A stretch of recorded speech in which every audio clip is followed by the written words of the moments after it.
Bonsoir à tous, bienvenue dans Point de Vue, c'est la dernière émission de la semaine, donc nous allons tout donner ce soir avec nos 4 invités pour débattre de l'actualité la plus immédiate. Voici en quelques mots le sommaire de cette émission. Nous allons nous intéresser aux suites de l'affaire de dénonciation des agressions sexuelles. On voit là Marlène Schiappa, la secrétaire d'État chargée de l'égalité entre les femmes et les hommes, qui prépare un projet de loi sur ce sujet. Et puis la polémique rebondit après les accusations portées contre Pierre Joxe. Nous allons aussi parler de Marine Le Pen. Elle était hier à l'émission politique de France 2. Le Front National n'est toujours pas très au clair pour savoir s'il faut ou non quitter l'euro. Est-ce qu'il faut jouer ça à pile ou face? Est-ce qu'il faut prendre une position un peu plus claire? Eh bien, nous allons évidemment en débattre. Nous parlerons aussi de la droite des territoires, celle des départements, des communes, des régions, bref, des collectivités locales, assez critiques contre le gouvernement en lui reprochant une baisse des dotations.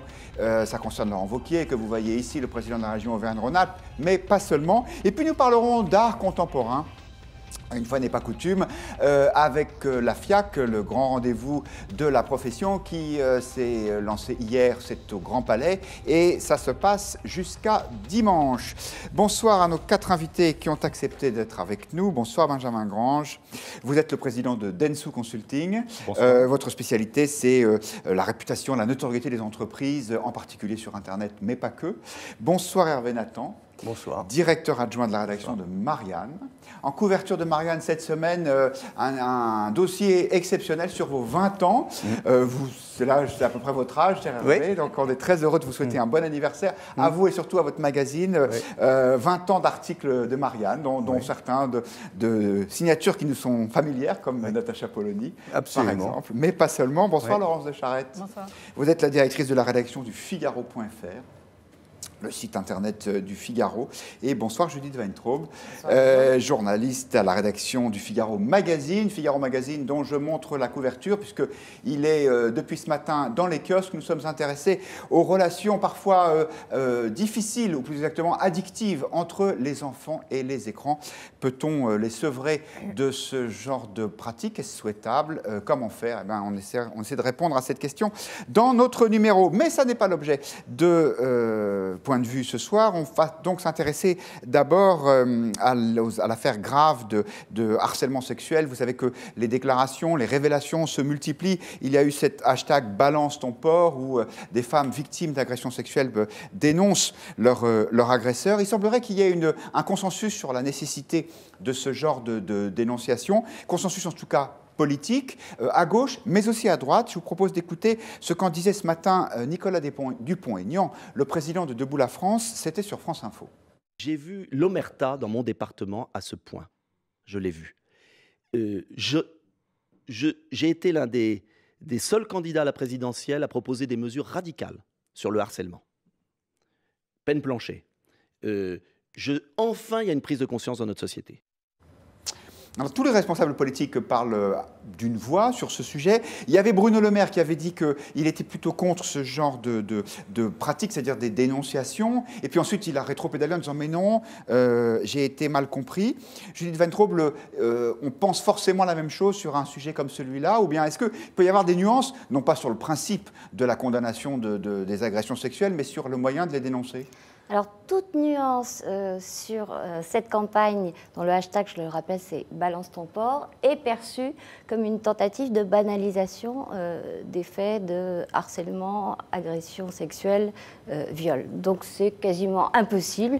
Et d'ailleurs, la vidéo assez pathétique de Bruno Le Maire faisant pénitence et regrettant d'avoir réagi, dit-il, au mot délation et pas à la gravité des faits invoqués eux-mêmes, dit assez bien à quel point il est impossible de ne pas être en accord, de ne pas applaudir, de ne pas même surenchérir sur cette campagne, à laquelle je trouve personnellement beaucoup de défauts. Alors peut-être qu'on y reviendra. Je vous propose de venir tout de suite à ce qui est l'actualité la plus immédiate. Ariane Fornia, qui est une fille d'Éric Besson, l'ancien ministre Nicolas Sarkozy, a dénoncé sur son blog une agression sexuelle dont elle affirme avoir été l'objet de la part de Pierre Joxe. Pierre Joxe, vous savez, c'est cette personnalité éminente du Parti socialiste, ancien ministre de l'Intérieur et de la Défense de François Mitterrand, ancien président de la Cour des comptes, sauf erreur de ma part. Ariane Fornia l'accuse d'avoir procédé à des attouchements. C'était pendant un concert à l'Opéra Bastille. Mais Pierre Joxe, lui, nie absolument. Je vous propose d'écouter sa réponse. C'était ce matin sur Europe 1. Tendez bien l'oreille parce qu'il est au téléphone. Je suis abasourdi. Oui, je vous dis, moi j'ai découvert ça comme vous. On m'a appelé hier l'Express. J'ai dit, mais qu'est-ce que vous racontez là? C'est des trucs à dormir debout. Tout ça n'a aucun fondement. Je ne comprends pas. Voilà. Vous vous souvenez de cet opéra, en l'occurrence? Je ne sais pas de laquelle elle parle. Je vais assez souvent au concert et à l'opéra. Est-ce que vous comptez intervenir? Je ne sais pas du tout. Vous savez, c'est tellement bizarre comme situation, tellement insolite que je vais réfléchir à ça. J'ai encore abasourdi d'une chose pareille. Alors, Pierre Joxe parle de l'Express parce que ce sont nos confrères de l'Express qui ont sorti l'information et l'affirmation d'Ariane Fornia. Hervé Nathan, on voit là la difficulté de ce genre de pratique, c'est-à-dire dénonciation publique, mais c'est parole contre parole. Oui, c'est très compliqué. En général, d'abord, c'est parole contre parole, donc on est obligé de donner la parole aux deux et d'écouter les deux. Le seul moyen qu'on voit éventuellement de trancher le vrai du faux, ce serait éventuellement un procès en diffamation, parce que si je ne me trompe pas, c'est prescrit, donc on va se retrouver dans la situation qu'on a vue dans d'autres affaires où il y a une prescription, donc on ne peut pas juger le fait lui-même, donc on va juger si c'est diffamation ou pas. En général, ce n'est pas bon pour les victimes, en tout cas celles qui se présentent d'elles, ça se termine assez mal, donc ce n'est pas une solution. Je pense que ce n'est pas une solution. Le problème du hashtag, qui pour moi est un mouvement d'opinion extraordinaire, et je suis pour. Hashtag balance ton port. Oui, balance ton port, parce que tout d'un coup on se rend compte de la profondeur du mal qui est fait aux femmes. Voilà, tout d'un coup. Voilà, donc ça, vous débarquez complètement.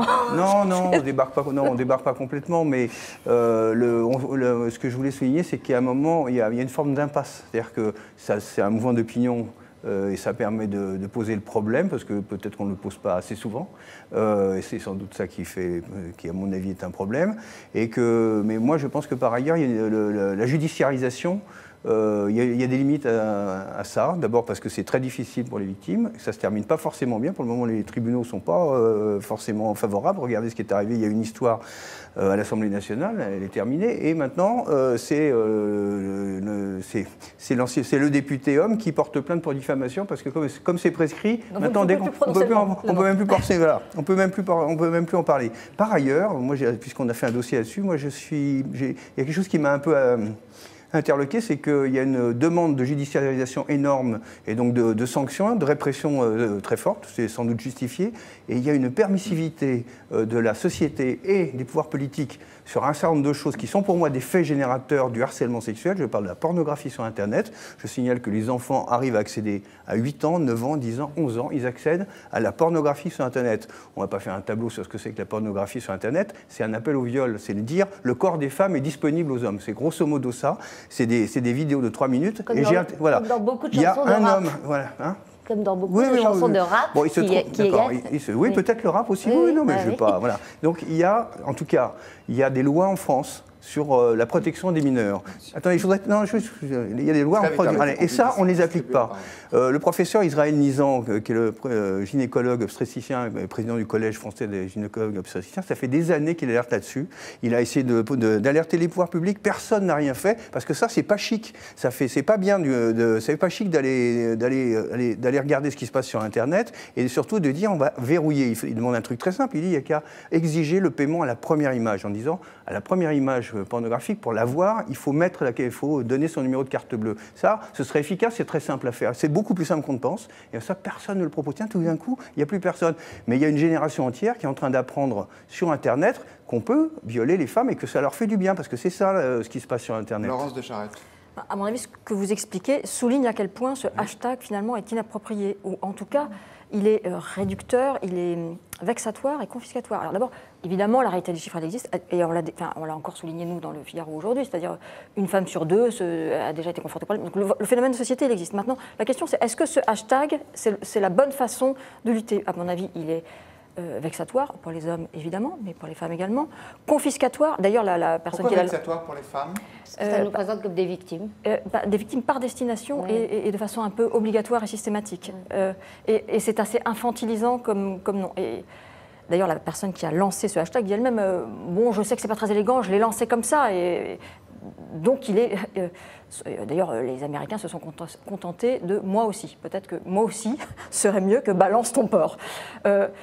Et qu'un torrent, qu'un déversement de dénonciations anonymes qui sont confiscatoires à mon avis, parce que ce n'est pas ça nous prive du vrai débat qui se joue plus là où vous dites, et c'est-à-dire le vrai débat, c'est la formation des policiers qui doivent entendre ce genre de plaintes, c'est les vraies mesures, etc. Donc on reste à côté de l'efficacité. Et à mon avis, il y a une autre chose, c'est qu'on est pris dans un piège de guerre des sexes et surtout entre islamisme et puritanisme dans les rapports amoureux ou affectifs, ou en tout cas dans les rapports hommes-femmes, on est prisonnier de cette espèce de bulle, et, alors qu'à la française, auparavant, jusqu'à pas si longtemps, on savait en sortir. Il y avait des harcèlements quand même avant. Je veux dire, des harcèlements, le débordement de la drague acceptée au harcèlement, il existe depuis extrêmement longtemps. Bon. Oui, ça c'est certain. On va donner la parole, je dis tout de suite. Juste, on projetait à l'instant le résultat d'un sondage réalisé par Odoxa pour Le Figaro et Dentsu, cher Benjamin. On va en revenir sur d'autres éléments de ce sondage qui montre que 57% des Français approuvent l'initiative de ce hashtag Balance ton porc. Alors c'est une majorité forte, mais en même temps, c'est pas l'unanimité. Ça montre donc qu'un certain nombre de réserves dont vous faites état ici, peut-être que les Français les partagent. Judith Ventraux. Oui, je voulais ajouter à ce que disait Laurence, que c'est le règne de la confusion, puisque le porc n'est pas caractérisé par ses agissements. On décrète, la personne qui s'en plaint sur Twitter décrète qu'il est un porc. Ça peut aller du sifflement, de la remarque sexiste dans le métro, au viol. Mettre tout ça dans le même sac, c'est évidemment pas recevable. Et ça a exactement, comme disait Laurence, le résultat contraire à celui escompté, c'est que ça banalise, ça aplatit tout, ça met de la confusion partout, au lieu de mettre de la clarté et de la précision. Deuxième chose, une fois que votre nom a été balancé comme porc, comme harceleur, vous pouvez faire un procès en diffamation, mais que vous le perdiez ou que vous le gagniez, qu'est-ce qui se passe pour votre réputation ? Dans votre milieu professionnel, dans votre famille, le mal est fait, et on le sait très bien. Benjamin Grange. Moi, je voulais revenir sur ce qui s'était dit sur les réseaux sociaux depuis que Sandra Muller, le 13 octobre, a lancé ce hashtag Balance ton porc. Finalement, on a noté presque 335 000 messages, et on verra dans les sujets suivants que c'est absolument énorme sur cette période-là. Alors évidemment, cette initiative, elle a libéré la parole et révélé l'ampleur de la souffrance. Et quand on regarde la topographie des messages, qu'est-ce qu'on voit? On va retrouver des témoignages d'agression et d'harcèlement, on va retrouver une mise en exergue du sexisme ordinaire ou de la pression subie par les femmes, parfois des témoignages de soutien et de solidarité et de solutions. Et ce qui est intéressant, c'est que ces messages, 61% ont été postés par des femmes avec, sur les 40% restants, finalement des témoignages d'hommes qui venaient en soutien de ces messages de femmes.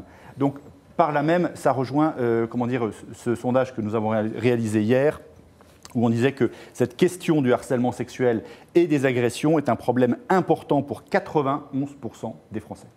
Alors après, la question véritablement que ça pose, c'est est-ce que Internet et les réseaux sociaux doit être une forme de tribunal populaire? Parce que sur l'ensemble de ces 335 000 messages, il y a 17 000 témoignages qui sont des témoignages d'agression et d'harcèlement. Et parmi ceux-là, seule une dizaine comporte un nom. Alors, est-ce que véritablement, au-delà d'avoir libéré la parole, on encourage la délation? Et en tout cas, ce qui est sûr, c'est que le terme de porc fait réagir. C'est-à-dire qu'il révèle une forme de violence. Et quand on regardait ce sondage où les Français sont très partagés, eh bien, 43% d'entre eux disent « oui, l'initiative, on la rejette », justement pour cette partie délatoire et cette partie liée finalement à ce mot de porc.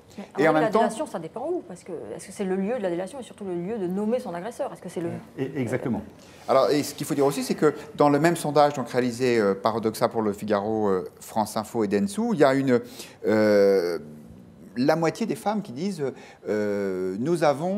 qui disent avoir subi une agression au cours de leur vie. Laurence de Charette, ça vous paraît... Moi, ce chiffre me paraît énormissime. Est-ce que il vous a surpris? Non, on a fait beaucoup de sujets récemment et on voit qu'effectivement c'est un vrai problème de société. On voit que y a cette femme sur Instagram qui prenait en photo les personnes qui tuaient. Bon, voilà, non, je crois qu'il faut tenir compte de cette réalité qui existe. Il ne s'agit pas de la nier, il s'agit juste de la prendre par le bon bout. On parle d'harcèlement, hein, pas d'agression, je le précise bien. Harcèlement, moi ça me paraît très peu. Je ne connais pas, franchement, hein, je ne connais pas une consoeur qui n'en ait pas été victime une fois, voire plusieurs fois dans sa vie, pas une. On est allé plus loin dans ce sondage pour savoir finalement quels étaient les comportements qui étaient répréhensibles. Voilà, parce que c'est là que se situe toute la question. C'est là que finalement se situe la question. Et alors, je vais être extrêmement précis, parce que comme c'est un homme qui le dit, c'est jamais très facile. Faire un compliment sur le physique ou la tenue d'une personne que vous ne connaissez pas, eh bien, c'est un comportement non répréhensible pour 80% des Français. Mais dans votre sondage, d'ailleurs, on voit que les Français ne... C'est conforme à la loi, hein. Voilà. C'est conforme à la législation. En revanche, vous allez voir qu'on commence à être beaucoup plus nuancé. Quand on dit siffler une fille ou un garçon dans la rue, c'est répréhensible pour 51% des Français. Mais l'autre partie, répréhensible. Mais l'autre moitié estime que c'est un compliment. Estime que c'est un comportement grivois, mais en tout cas, c'est peut-être un compliment. Et puis ensuite, le reste évidemment, quand on va plus loin, c'est unanimement considéré comme répréhensible. Encore un mot là-dessus? Oui, Hervé Nathan. Sur les statistiques, il y a une statistique qui est publiée, qui est publiée régulièrement, c'est les enquêtes de victimation, et les chiffres sur le viol et les agressions sexuelles sont absolument effrayants. Et en plus, les associations de victimes nous expliquent qu'il n'y a que 20% des choses qui sont... Oui, quand on fait les études, je crois qu'ils font une extrapolation. Enfin bref, en tout cas c'est effrayant. C'est effrayant et on ne va pas discuter des niveaux. Et d'une certaine façon, alors que depuis une vingtaine d'années, même 30 ans, par exemple la répression du viol, je me souviens moi du combat des féministes pour faire reconnaître le viol comme un crime, alors qu'avant c'était très souvent correctionnalisé, donc le quantum des peines n'est pas le même, etc. C'était dans les années 70-80, ça avait été un combat mené, donc on a l'impression, c'est là où j'en reviens à la limite de la judiciarisation et à l'absence, à mon avis, d'éducation de la jeunesse. Parce que dans le même temps qu'on a augmenté la judiciarisation, la répression et les lois répressives, d'une certaine manière, on a un petit peu déserté ce qui était la tâche des adultes, c'est-à-dire d'éduquer les jeunes, d'éduquer les enfants. Il y a une loi de 2004, et toujours je parle je retranscris ce qu'a dit Israël Nizan, il y a une loi de 2004 qui prévoit le début de l'éducation non pas sexuelle, mais l'éducation des enfants au respect du corps et le respect de l'autre. Cette loi n'est pas appliquée. Elle le prévoit à partir de l'âge de 4 ans dans les écoles. Il doit y avoir une éducation des jeunes, de plus en plus, enfin, qui est évidemment différente selon les âges. Elle s'est arrêtée, et je sais qu'elle s'est arrêtée au moment où le gouvernement a décidé de renoncer aux ABC de l'éducation. Alors je sais que les ABC de l'éducation, c'est très contestable, etc. Mais dans les ABC de l'éducation, il y avait une partie très importante qui était d'apprendre aux garçons à respecter les filles. Et c'était normalement le principal objet de cette... par la théorie du genre. Non, d'accord. Le problème, c'est que là, pour le moment, il ne se passe plus rien du tout. Et donc, pour le moment, et j'en reviens à ce que dit, pour le moment, les jeunes, s'ils veulent savoir aussi les jeunes garçons, ce que c'est que le corps d'une femme, ils vont aller regarder sur Internet. Voilà. Oui, éventuellement, ils demandent à leurs parents. Ils demandent à leurs parents, mais... Dans une famille qui fonctionne bien, on demande à ses parents. Oui, on demande à ses parents. Je ne sais pas de quelle génération vous êtes. En tout cas, moi, je n'ai pas demandé à mes parents, parce que ça ne se faisait pas à cette époque-là, et je pense qu'on est quand même un certain nombre comme ça, mais effectivement, il y avait... il y a encore les parents peuvent, ou ne peuvent pas. On n'est pas là non plus pour juger les parents. Il se trouve que nous sommes une société organisée. Il y a une société organisée, il y a des lois. Il y a une loi sur la protection de la jeunesse, pas appliquée, alors que normalement, un journal porno, par exemple, il doit être au fond du kiosque. Il n'est pas en accès libre. Vous le savez très bien, nous sommes tous journalistes existe ici. Voilà. Bon, en revanche, sur Internet, la pornographie, c'est de l'accès libre pour tous les gens. Et il y a une loi sur l'éducation des jeunes qui devrait être à l'école. C'est une loi de la République, pas appliquée non plus. Raison. Et avec ça, on va dire, ah oui, mais vous vous rendez compte, il y a de plus en plus d'agressions. Bah oui, il y a de plus en plus d'agressions. Qu'est-ce qu'on fait avec le rap? Excusez-moi de revenir sur le sujet. Je ne suis pas défendre le rap. Je suis pas là pour défendre le rap. Il est en accès libre. Absolument, mais... C'est pas une critique musicale. Il est en accès libre et il véhicule très souvent, pas toujours, très souvent, une image de la femme absolument dégradante. Oui, mais bon... Voilà, en tout cas sur le rôle des parents, et notamment pour l'accès des enfants à la pornographie et la limitation absolue qui doit en être faite, je vous renvoie au dossier du Figaro Magazine sur les enfants et l'écran. On passe à un autre sujet, on va parler de Marine Le Pen. On a beaucoup dit que la volonté du Front National de sortir de l'euro avait été contre-productive pour Marine Le Pen pendant la campagne présidentielle. On avait compris que finalement, elle était revenue sur cette idée, sauf que c'est encore un petit peu compliqué dans sa tête apparemment. La présidente du Front National était hier à l'émission politique sur France 2 hier soir, et quand on lui a posé une question claire, êtes-vous pour ou contre la sortie de l'euro? Eh bien la réponse l'a été un peu moins, jugez vous-même. Mais est-ce que vous nous dites ce soir clairement que vous demandez toujours la sortie de l'euro à terme? Mais nous allons voir. Nous allons voir. Bah oui, on a été surpris par la brièveté de la réponse. Je pense que les téléspectateurs l'ont été aussi. Comment est-ce que vous expliquez ça, Judith Van Troost? Vous pensez qu'elle n'a toujours pas d'idée sur la question? Non, mais elle a quasiment donné l'explication avec presque une naïveté qu'on n'avait pas l'habitude de voir chez elle, en disant mes électeurs ne suivaient pas. Donc il fallait bien que je change sur ce point. Le problème, c'est que son programme économique ne tenait que dans la perspective d'une sortie de l'euro et de l'Europe. C'est comme si vous enleviez la pierre angulaire d'un édifice, tout s'écroule. On ne peut pas revenir à la retraite à 60 ans et proposer le programme extrêmement social qu'elle propose en restant dans l'Europe. Donc elle est bien embêtée. J'ai bien aimé l'expression de François Langlais qui a dit sur le plateau, elle n'a pas réussi à décroiser ses skis sur l'euro. On a vraiment cette impression-là. Même si, parce que d'un point de vue, on essaie de respecter l'honnêteté intellectuelle la plus totale, Marine Le Pen a aussi expliqué que ça allait dépendre des résultats qu'on pouvait obtenir par rapport à la Banque Centrale Européenne.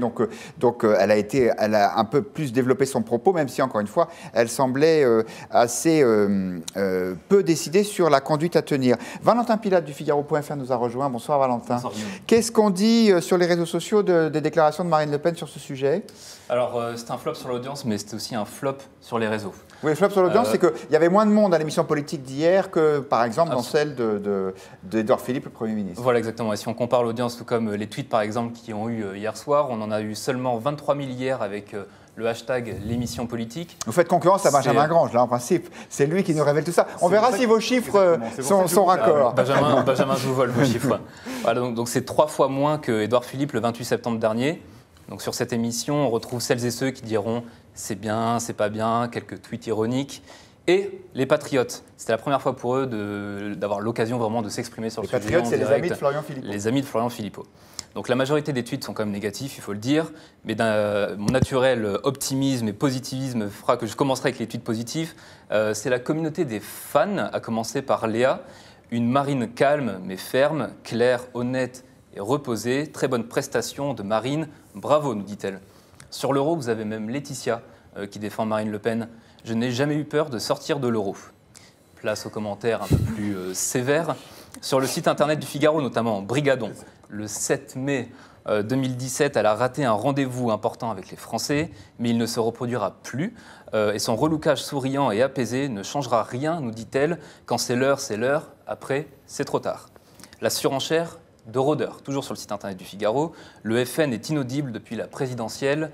Sa présidente a montré ses limites. Le parti est revenu à ses origines et finira groupusculaire, nous dit Rôdeur. En embuscade, donc, les patriotes, sans pitié. Florian Philippot, Darmanin veut supprimer l'ISF pour les revenus financiers, Marine Le Pen, l'ISF pour l'immobilier. Oui, et qu'en pensent les Français, nous demande Florian Philippot. L'ancienne conseillère du FN, notamment Sophie Montel, s'interroge. Madame Le Pen a entendu les Français sur l'euro? Quand, puisqu'il n'y a jamais eu de vrai référendum sur le sujet. Voilà, donc Guillaume, on le voit bien, le débat au final sur l'euro n'est pas réglé. Alors Nathan, c'est une histoire indémerdable, si vous me permettez l'expression.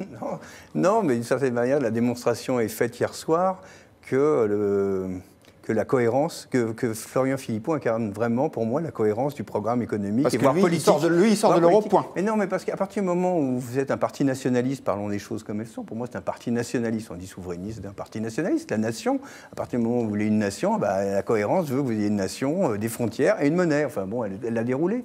Et en même temps, elle est incapable de soutenir une situation comme ça. L'autre solution pour les partis nationalistes, pour ceux qui viennent de l'extrême droite, c'est de dire une Europe-nation, avec une référence à ce que voulaient faire les Allemands de l'Europe entre 1940 et 1944. Bon, évidemment, c'est pas l'objectif de Marine Le Pen. Ça, c'est un peu le réduction à Diderot. Oui, c'est la réduction. Disons que dans l'ancien Front National, au moment de sa naissance, il y avait quelques personnalités fondatrices du Front National dont c'était l'option de départ, puisqu'il y en avait quelques-uns qui étaient la Waffen-SS. Donc voilà, mais c'est pas du tout Marine Le Pen. Donc elle est coincée, parce qu'elle a licencié Florent Philippot, elle l'a poussé dehors, et lui s'est un peu poussé dehors aussi. Mais en même temps, le penseur du Front National qui fait quand même, rappelez-moi le nombre de voix, et qui parvient au deuxième tour, c'était quand même lui. Alors il y a une impasse conceptuelle, ils ne peuvent pas aller plus loin, ils ne peuvent plus que reculer, donc il va y avoir 5 ans difficiles. Benjamin Grange, est-ce que ce que vous avez vu sur Twitter corrobore ce qu'on a dit jusqu'à présent ? Alors, totalement, mais je vais aller un petit peu plus loin. C'est-à-dire que autant le 9 février dernier, Marine Le Pen avait fait presque 16% de part d'audience sur l'émission, autant là, c'est le plus mauvais score. Donc 9 février, là, on est avant même le premier tour de la présidentielle. Elle avait fait 16% de part d'audience, ce qui était presque un record pour cette émission. Là, avec 1,74 million de spectateurs, c'est presque le plus mauvais score de l'émission, qui est aujourd'hui tenu par Benoît Hamon avec 1,72. Et en fait, donc cruelle comparaison. Donc cruelle comparaison. Et d'ailleurs, on retrouve le même phénomène sur les réseaux sociaux au sens large, pas que sur Twitter, où finalement le sujet n'intéresse peu.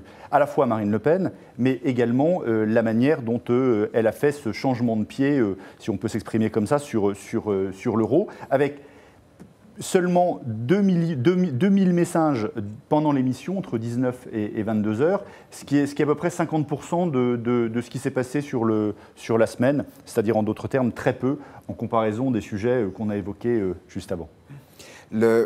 Laurence de Charette, c'est une impasse économique, l'absence de choix, c'est aussi une impasse politique pour le Front National, parce que comment peut-elle espérer raccrocher les wagons avec son électorat en étant aussi flottante ? Oui, bah d'ailleurs, on voit dans ce que vous dites que de toute façon, l'électorat, la véritable impasse, elle date du débat. Et le débat d'entre-deux tours avec Emmanuel Macron. Voilà, a montré, et d'ailleurs on en revoyait les images hier soir, à quel point Marine Le Pen n'était pas présidentiable. Et donc quelque part, à partir de ce moment-là, effectivement, un certain nombre de gens s'intéressent beaucoup moins à elle. Et puis effectivement, on a compris que son programme avait un flou, et hier, elle n'a pas du tout levé ce flou, et elle est partante sur tous les tableaux. Sur l'euro, elle a perdu ceux qui étaient pour, ceux qui étaient contre, elle a perdu les deux camps, et sur l'immigration, elle n'a pas retrouvé un discours très clair non plus, elle n'en a pas fait un marqueur hier. Donc je pense qu'elle est vraiment très perdante, oui. Alors, il y en a un qui espère profiter de ce flottement, c'est Nicolas Dupont-Aignan, c'est sa journée aujourd'hui, puisque c'est le deuxième extrait de l'émission. Je vous propose de le réécouter. Il était donc ce matin sur France Info, et lui, pour le coup, il a un programme assez clair. Écoutez. Et moi, ce que je veux justement, c'est reconstruire un programme d'alternance pour la France, au-delà des boutiques et au-delà des personnalités. Car ce qu'attendent les Français, et je tire les leçons de l'échec de 2017, ce qu'attendent les Français, c'est un programme sérieux. Et ce programme sérieux, je suis convaincu que les électeurs républicains, Debout la France, Chrétiens démocrates, Front National sont capables de s'entendre sur ce programme. Et on a un an pour le bâtir. C'est ça qui m'intéresse. Hervé Nathan, peut-être qu'effectivement, avec une Marine Le Pen démonétisée, il y a à nouveau une place pour cette espèce d'alliance à droite, entre peut-être pas le Front National, mais en tout cas les Républicains, Dupont-Aignan et d'autres. Oui, en même temps, il y a une telle garde des chefs traditionnelle à droite qu'on doute toujours de la capacité de cette partie-là du champ politique à s'unir. Donc ça, c'est une des grandes hypothèques, c'est celle-là, c'est qui sera le chef. Et c'est une bataille presque typique de la droite pour le coup, mais des fois, il y a un leader qui peut surgir, ça arrive de temps en temps, et à ce moment-là, ça devient possible. Et effectivement, mais ça signifie effectivement d'écarter un certain nombre de personnalités d'un côté ou de l'autre. Judith Van Traube, Hugo nous demande, avec Laurent Wauquiez et sans sortie de l'euro, Marine Le Pen n'a plus d'espace politique. Qu'en pensez-vous ? Oui, je pense qu'il a raison, parce que le grand concurrent, ce n'est pas Nicolas Dupont-Aignan, c'est Laurent Wauquiez. En termes économiques, Laurent Wauquiez tient sur l'Europe un discours qui, pour l'instant, par ses ambiguïtés et son en même temps, c'est la version de droite du en même temps, parvient à ne pas braquer ni les pro-européens ni les souverainistes. Qu'est-ce qu'il dit en très résumé? Il dit que l'Europe telle qu'elle est ne fonctionne pas, c'est un diagnostic avec lequel absolument tout le monde peut tomber d'accord, et que pour la faire repartir, car il veut la faire repartir, il faudrait faire une Europe de projet avec le petit noyau de pays qui sont décidés à avancer sur certains points. C'est à peu près inattaquable, comme il n'est pas au pouvoir, en plus on ne lui demande pas de mettre en œuvre ses bonnes résolutions, donc c'est assez confortable pour lui, et ça lui permet de ratisser très large, notamment dans le camp souverainiste ou anti-européen ou eurosceptique qui se détourne de Marine Le Pen parce qu'elle ne lui paraît pas capable d'assumer son projet économique. Juste pour prolonger, je pense que Laurent Wauquiez aussi peut attendre l'éventuel échec des tentatives d'Emmanuel Macron et de la commission Juncker d'essayer de faire réavancer l'Europe. Là, on est dans un momentum après les élections. Un momentum, c'est vraiment un mot affreux qui vient de directement. Non, c'est très chic, c'est du latin. Oui, du latin, oui, mais enfin bon. Bref, donc on est dans un moment. C'est le momentum Hervé Nathan. C'est le momentum. Parce que juste après les élections allemandes, on s'attend à ce qu'il y ait un nouveau. Que la construction européenne reparte de l'avant. C'est la volonté du président de la République française. C'est normalement plus ou moins la volonté d'Angela Merkel. Ils sont pas forcément d'accord. La commission Juncker travaille à fond là-dessus.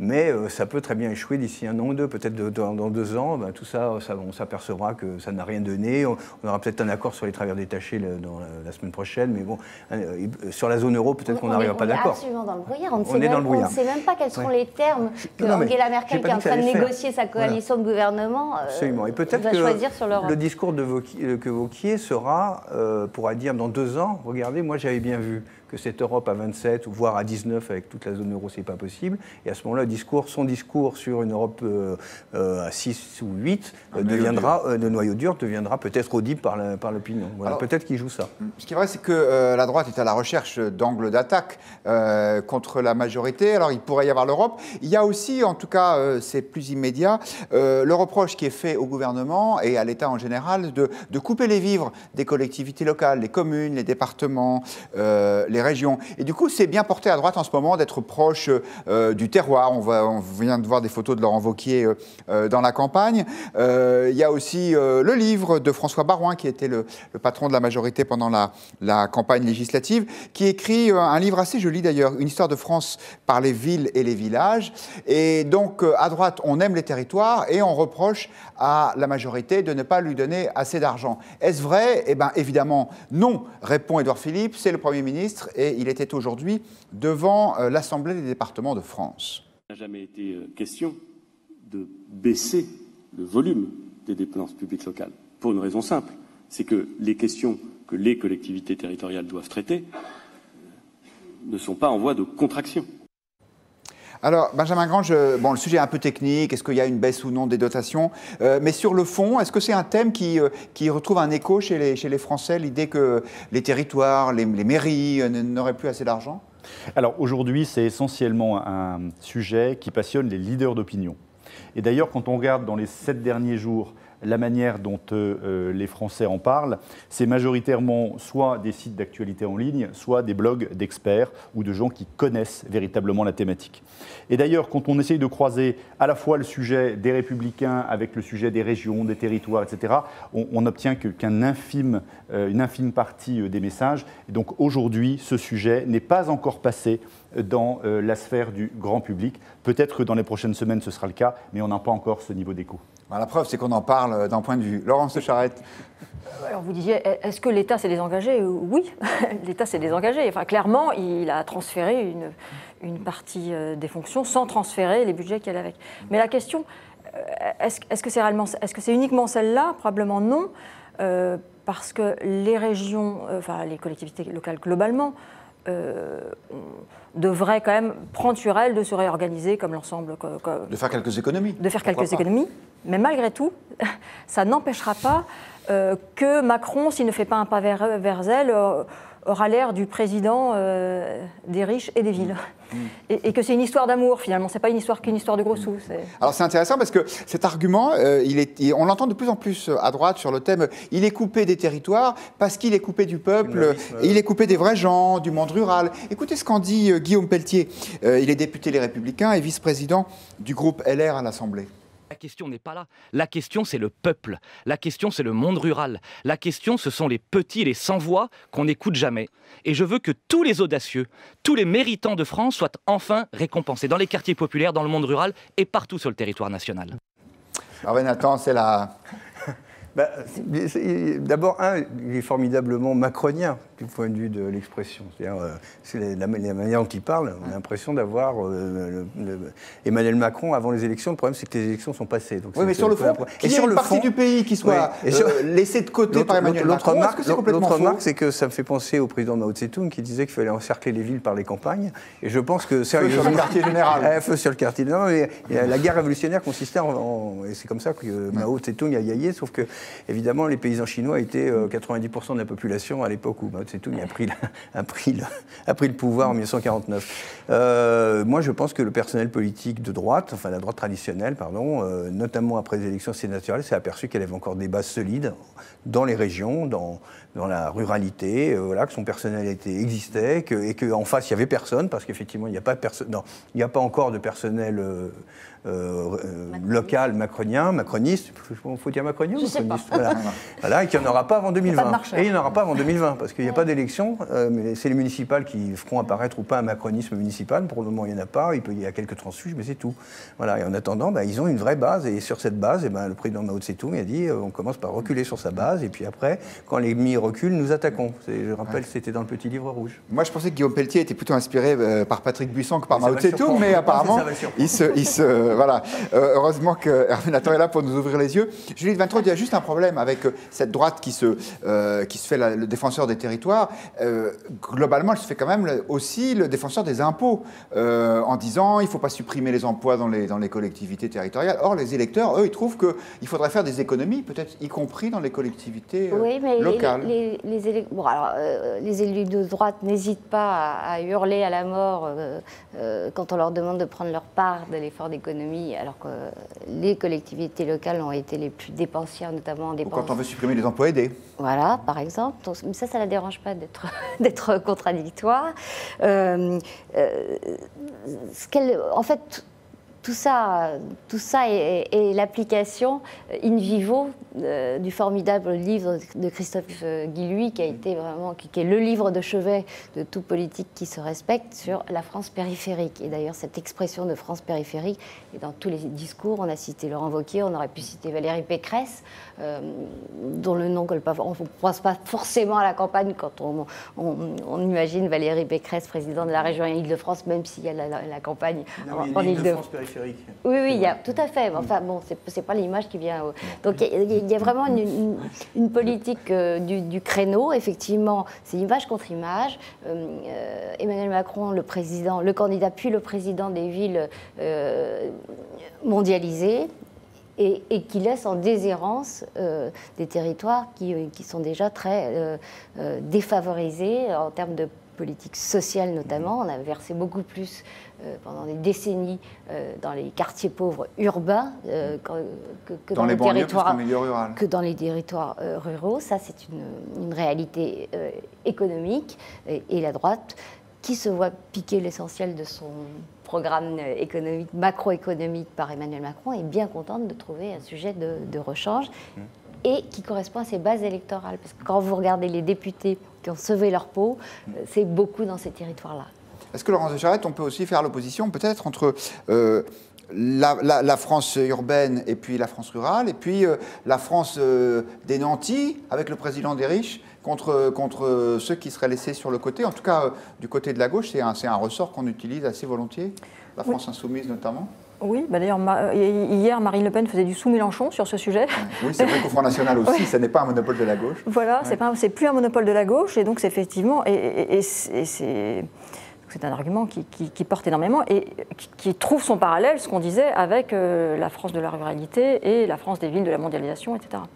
Après, c'est vrai que malgré tout, la droite est à contre-emploi, parce que la question qui se pose, c'est également l'ampleur de ces dépenses. C'est pas uniquement qui va payer le RSA, mais à quel niveau on maintient le RSA, qui va payer la politique sociale, mais quelle politique sociale, ouais. Le problème, c'est que le RSA dépend de l'État. Ça va assez bien jouer, puisque les départements versent le RSA, mais le RSA est fixé par le niveau national. Et ça, ils savent très bien renvoyer de nous. On est obligé de regarder. On n'a plus d'argent dans les caisses, mais pas de notre faute, c'est la faute de l'État qui décide. De la même façon, puisqu'il y a le problème de la prise en charge des sans-papiers mineurs, des migrants. Voilà, ça, pour l'instant, c'est les départements qui payent. C'est les départements qui payent, alors qu'effectivement, c'est évidemment pas les départements qui sont à l'origine du problème. Donc, voilà. 20 secondes. Hervé Nathan, vous qui êtes un spécialiste de l'économie, Tom nous pose la question, la suppression de la taxe d'habitation est-elle un coup de massue sur les territoires? À terme, oui.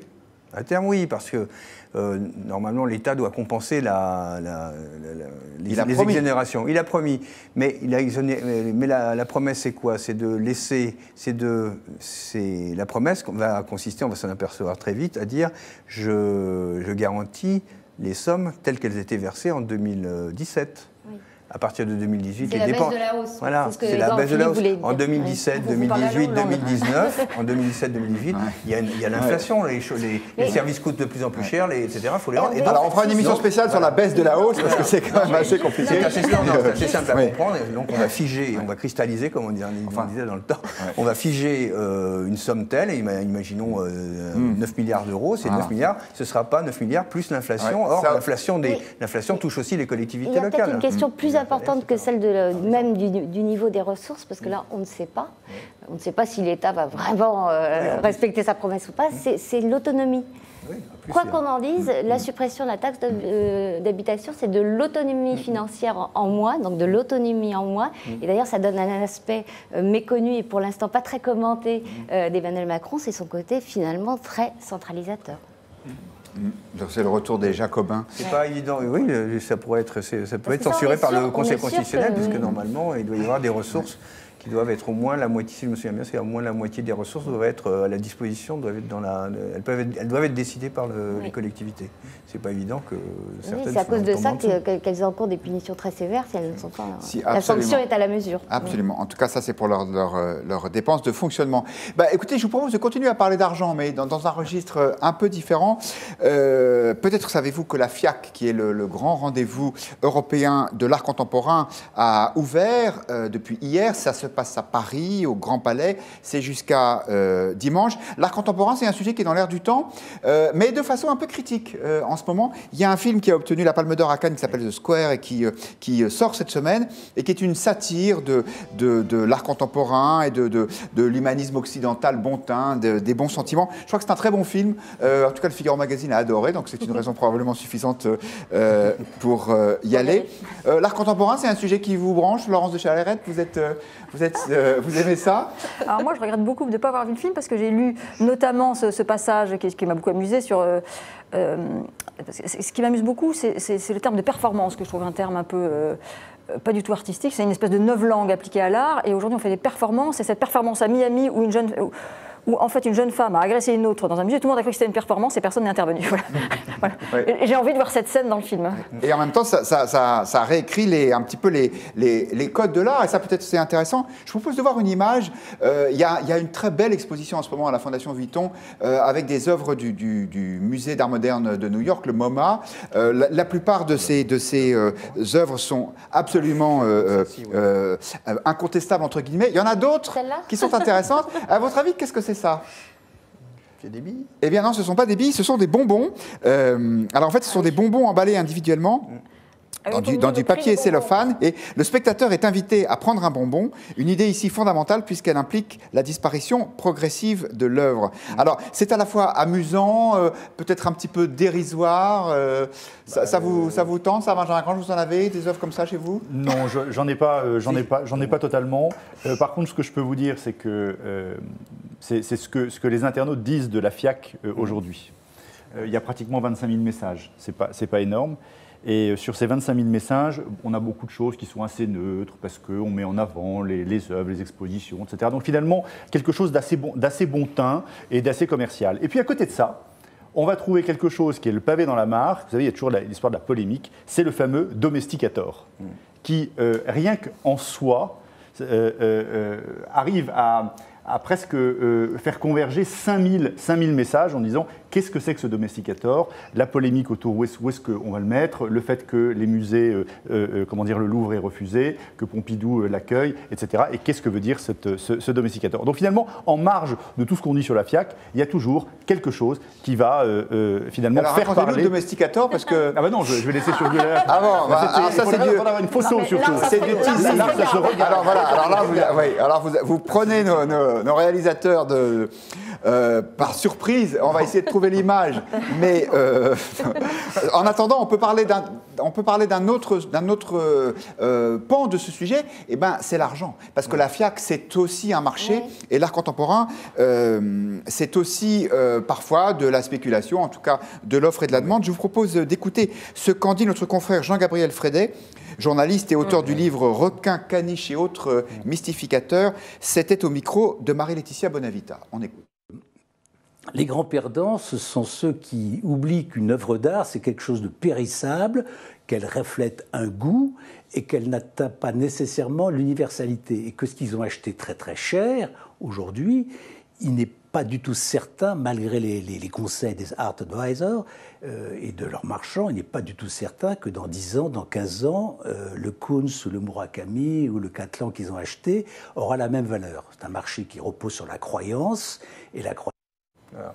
Alors, comme le direct prime, et on ne va pas revenir au sujet précédent, mais c'est une information, Tariq Ramadan vient d'être accusé publiquement de viol et d'agression sexuelle et de harcèlement par une personne qui s'appelle Enda Ayari, et c'est sur Facebook. Qui est une ex-salafiste, donc qui a balancé son nom sur Facebook, effectivement, qui dit l'avoir connue à la période où elle était salafiste, qui a raconté l'histoire dans un livre qu'elle a écrit sur cette expérience qui a duré plusieurs années. Je parle de son expérience salafiste, mais sans donner le nom de Tariq Ramadan.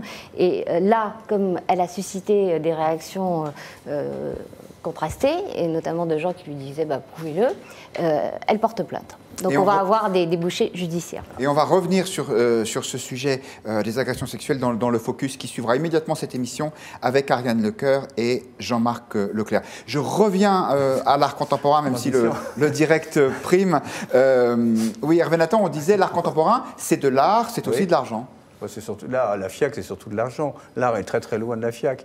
D'une certaine manière, la FIAC est un événement qui consiste, comme beaucoup de ces foires d'art contemporain, et spécialement pour l'art contemporain, ce sont des événements qui sont faits pour faire monter la cote. D'une certaine manière, on convoque le public, et on convoque les médias, et on convoque pour montrer des expositions, des objets, et ce qui permet ensuite de faire monter la cote de ces œuvres. Quelquefois de ces objets, parce que ce n'est pas toujours des œuvres, et quelquefois c'est des bonbons. D'ailleurs, mon petit-fils, il en a plein son tiroir de cette œuvre d'art-là, si je peux vous dire. Mais il n'a pas la même réflexion peut-être. Il n'a pas la même réflexion. Si, il pense que lui, il pense que c'est une œuvre d'art. C'est l'art d'être grand-père aussi. Et il passe son temps, effectivement, à faire comme les artistes, c'est-à-dire à diminuer l'œuvre d'art, etc. Donc vous voyez, on peut parler. Voilà. Mais d'une certaine manière, ce qui est un peu critiquable, moi, à mon sens, par exemple, sur l'istoire de...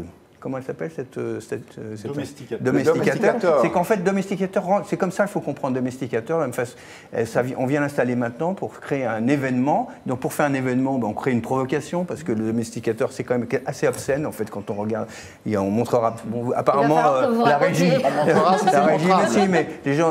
c'est en train de passer à la commission de censure du Figaro. Donc ça peut être regardé comme quelque chose d'obscène. Donc c'est une provocation, et c'est fait pour faire quoi? Pour qu'on parle de la FIAC, et pour les œuvres qui sont à l'intérieur de la FIAC, voir leur cote monter en disant « Ah, j'étais à la FIAC, cette œuvre avait été exposée à la FIAC en 2017, l'année de la polémique sur Domesticator. » C'était déjà arrivé avec l'œuvre qui s'appelait Tree, l'arbre. Christmas Tree, donc un sapin de Noël, et qui en fait était un plug anal, voilà, et qui se traduisait plutôt en français par plug anal, voilà, qui était place Vendôme, installé place Vendôme. Mais ça posait la question du rôle de l'autorité publique, d'ailleurs, dans la construction de ce marché.